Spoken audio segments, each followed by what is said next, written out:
সাম্প্রতিক সময়ে বাংলাদেশের রাজনৈতিক অঙ্গনে প্রধান বিরোধী দল বিএনপি একটি অস্বস্তিকর পরিস্থিতির মধ্য দিয়ে যাচ্ছে।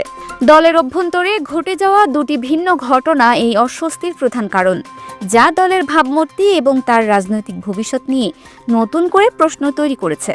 এই ভিডিওতে আমরা সেই দুটি ঘটনা, দলের প্রতিক্রিয়া এবং রাজনৈতিক বিশ্লেষকদের মতামত নিয়ে বিস্তারিত আলোচনা করব। প্রথম ঘটনাটি হল বিএনপির নেত্রী রুমিন ফারহানা এবং ন্যাশনালিস্ট সিটিজেন পার্টির নেতাদের মধ্যকার তীব্র বাদানুবাদ। রাজধানীর আগারগাঁওয়ের নির্বাচন কমিশন ভবনে এই ঘটনা ঘটে, যা সামাজিক মাধ্যমে দ্রুত ছড়িয়ে পড়ে। রাজনৈতিক অঙ্গনে এটি একটি বিব্রতকর পরিস্থিতি তৈরি করেছে, কারণ এটি প্রমাণ করে যে দলের নেতাদের মধ্যকার সম্পর্ক এখনও কতটা অসংগঠিত।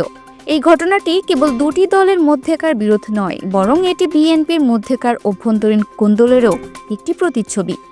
এই ধরনের ঘটনা জনমনে প্রশ্ন তৈরি করেছে যে যদি এই দলটি নির্বাচিত হয়, তবে তারা তাদের প্রতিনিধিদের কতটা নিয়ন্ত্রণ করতে পারবে। দ্বিতীয় ঘটনাটি হল ৫ আগস্টের গণ অভ্যুত্থান নিয়ে দলের চেয়ারপারসনের উপদেষ্টা ফজলুর রহমানের বিতর্কিত মন্তব্য। তার এই মন্তব্যটি দলের আদর্শ এবং লক্ষ্যের সঙ্গে সাংঘর্ষিক ছিল।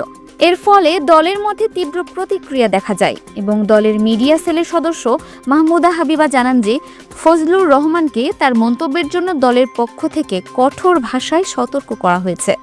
এই ঘটনাটি প্রমাণ করে যে দলের মধ্যে এখনও আদর্শগত মতপার্থক্য রয়েছে এবং এটি দলের ঐক্যকে দুর্বল করতে পারে।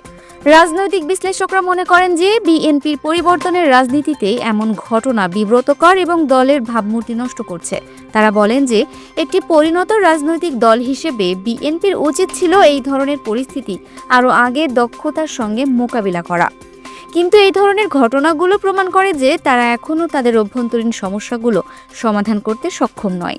এই ঘটনাগুলো জনমনে প্রশ্ন তুলেছে যে বিএনপি একটি পরিণত রাজনৈতিক সংস্কৃতির পথ দেখাতে পারবে কিনা। যদি তারা এই ধরনের অভ্যন্তরীণ কোন্দল নিয়ন্ত্রণ করতে না পারে, তবে এটি তাদের রাজনৈতিক ভবিষ্যৎকে সংকটে ফেলতে পারে।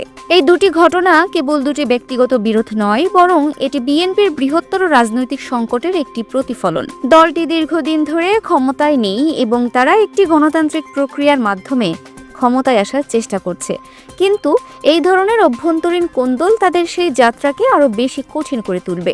জনগণের মধ্যে একটি ধারণা তৈরি হতে পারে যে যদি তারা নিজেদের ঘর সামলাতে না পারে, তবে তারা দেশকে কিভাবে সামলাবে। সব মিলিয়ে বিএনপি বর্তমানে একটি কঠিন সময় পার করছে। তাদের সামনে দুটি বড় চ্যালেঞ্জ রয়েছে। প্রথমত, তাদের অভ্যন্তরীণ কোন্দল সমাধান করা এবং দ্বিতীয়ত, জনগণের মধ্যে তাদের হারানো বিশ্বাস ফিরিয়ে আনা। যদি তারা এই দুটি চ্যালেঞ্জ মোকাবেলা করতে পারে, তবে তারা একটি শক্তিশালী রাজনৈতিক শক্তি হিসেবে ফিরে আসতে পারে। কিন্তু যদি তারা ব্যর্থ হয়, তবে তাদের রাজনৈতিক ভবিষ্যৎ অনিশ্চিত হয়ে পড়বে। Multimedia desk, Dinajpur TV.